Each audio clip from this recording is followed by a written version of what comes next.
অনুশীলনে ঘাম ঝরিয়ে হাঁপাচ্ছেন আফিদা। তার মতোই সাম্প্রতিক সময়ে ধুঁকছে বাংলাদেশ দলের ডিফেন্স। প্রতিপক্ষকে সামলাতে গিয়ে খাচ্ছে হিমশিম। যার সবশেষ উদাহরণ মালদ্বীপের বিপক্ষে ম্যাচটা, যেখানে 2 গোল হজম করে পিটার বাটলারের শিষ্যরা। অথচ এই ডিফেন্স লাইন আপটাই গেল এশিয়ান কাপ বাছাইয়ে ছিল রক সলিড। তবে অল্প সময়ের ব্যবধানেই বদলেছে অনেক কিছু। বাংলাদেশের অর্গানাইজড ডিফেন্স হারিয়েছে আগের ধার।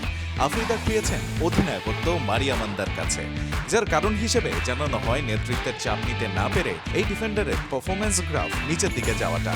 সবশেষ মালদ্বীপের বিপক্ষে ম্যাচেও মাঠের পারফরম্যান্সে নামের প্রতি সুবিচার করতে পারেননি তিনি। সাফ উইমেন্স চ্যাম্পিয়নশিপে বাংলাদেশের সামনে এখন অপেক্ষা করছে ভারত নামক অ্যাসিড টেস্ট। এটা অনেক ইম্পর্টেন্ট আমাদের জন্য, কারণ যেহেতু আমাদের ইচ্ছা আছে গ্রুপ চ্যাম্পিয়ন হয়ে সেমিতে একটু ইজি খেলা। আগের ম্যাচেই হাইলাইন ডিফেন্স খেলানো পিটার নিশ্চিতভাবেই একই পথে হাঁটবেন না টিম ইন্ডিয়ার বিপক্ষে, বরং কৌশলটা হবে রয়েস হয়ে খেলার। আর সেখানেই ভরসার নাম হয়ে উঠতে পারেন আফিদা। তুলনামূলক ভালো হাইট, সঙ্গে আছে সেন্টার ব্যাক হিসেবে ফিজিক্যালিটি নামক আশীর্বাদ। ডিফেন্সের টপ গান হয়ে ওঠার সব সামর্থ্যই আছে তার।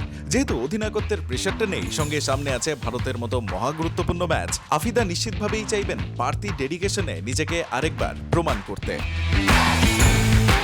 সব ঠিক থাকলে টিম ইন্ডিয়ার বিপক্ষে স্টার্টিং 11-এ ফিরবেন মনিকা চাকমাও।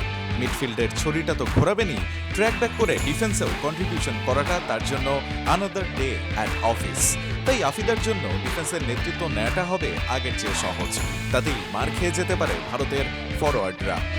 শেষ কদিন ধরে বাংলাদেশ দলের যদি প্রধান সমস্যাটা আপনি জানতে চান, তবে সেটা বাংলাদেশ দলের ডিসঅর্গানাইজড কিংবা শেকি ডিফেন্স। মালদ্বীপের বিপক্ষেও কিন্তু দেখা গেছে সেই একই সমস্যা। ডিফেন্সের ব্লান্ডারে বাংলাদেশ দল গোল কনসিড করেছে। ভারতের বিপক্ষে নিশ্চিত এমন ঘটনার পুনরাবৃত্তি চাইবে না কোচ পিটার বাটলার। আর এই ডিফেন্সের একজন মেইন অর্গানাইজড জেনারেল হয়ে উঠতে পারেন আফিদা খন্দকার। ভরসা দিতে পারেন ভারতের বিপক্ষে ম্যাচটাতে। Rayan Ahmed, One Sports, Goa, India.